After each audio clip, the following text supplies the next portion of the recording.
लेकिन सबसे ज़्यादा मेरा पसंदीदा एनिमल कैट्स है। उसका रीज़न एक ये रहता है कि बहुत इंडिपेंडेंट होती हैं, बहुत एंटरटेनिंग होती है, बहुत फ़नी होती हैं।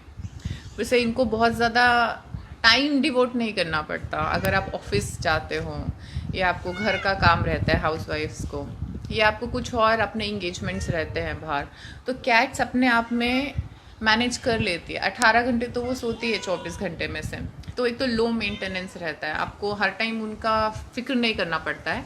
लेकिन जब आप घर आते हो तो आपको, अगर आपके पास कैट है तो आपकी वो एक बेस्ट फ्रेंड की तरह वेट भी करती है। जब आप घर आते हो तो आपको वेलकम करती है। अगर गुस्सा होती है तो फिर वो आपको गुस्सा होके बताती भी है कि उसको नहीं अच्छा लगा कि आप उसको इतने टाइम तक छोड़ कर गए, उसका वो भी बताने का तरीका होता है। सो कैट्स रोमन एम्पायर में, इजिप्शियन सिविलाइजेशन में, चाइनीज सिविलाइजेशन में हमेशा से इनको बहुत ऊपर का स्थान दिया गया है। बहुत स्पेशल होती है ये। It's so nice to be with them. इनके साथ रहना बहुत अच्छा लगता है। ये तो एक अनुभव होता है, एक एहसास होता है। इस चीज़ को शब्दों में कहना एक बहुत डिफ़िकल्ट है, क्योंकि क्या होता था ना कि आज के ज़माने में लोनलीनेस बहुत बढ़ गया है, अकेलापन। तो आप किसी से शेयर भी नहीं कर सकते।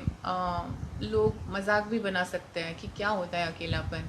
शहरों में सबसे ज़्यादा है इनफैक्ट। अब ये लोग वही लोग समझ सकते हैं जो अकेले रहते हैं, और जब उनके पास एक कैट आती है तो उनकी मेंटल स्थिति, स्टेट ऑफ माइंड कितना हेल्दी हो जाता है। आपको कैट जो होती है ना, जैसे कहते हैं ना कि अपने पैरों पे खड़ा रखती है। आपको बोर्डम नहीं होता है लाइफ में।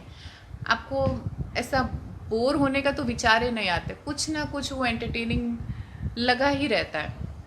और ये आपको ना अडॉप्ट करके उनके साथ रह के फील करना पड़ेगा कि कैट क्यों स्पेशल होती है।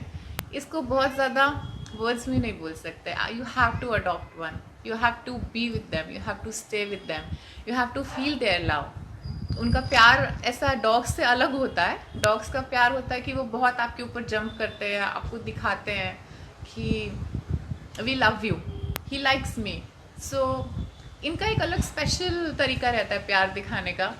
बस मज़ा आता है इनके साथ।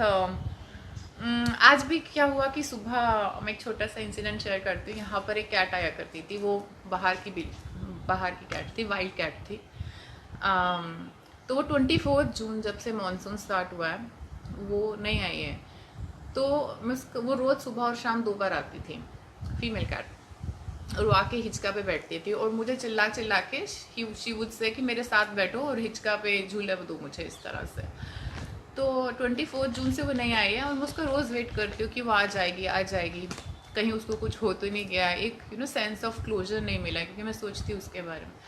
तो आज मैं उसको ढूंढने गई 12-1 बजे दोपहर में। तो मुझे एक घर मिला जहाँ पे मुझे लोगों ने बताया कि वो कैट अब यहाँ पर रहते हैं और अपने बच्चों के साथ रहती है। सो मुझे फील हुआ कि हाँ चलो वो कैट जिंदा है, क्योंकि एक बॉन्डिंग बन जाता है। वो घर में नहीं रहती थी, वो बाहर आती थी, लेकिन रोज़ आती थी, सुबह शाम खाना खाती थी। तो एक बच्चे की तरह सेंस ऑफ अटैचमेंट हो जाता है कि वो ठीक तो है ना, उसको कुछ डॉग्स ने मार तो नहीं दिया है। ये फीलिंग की बात है।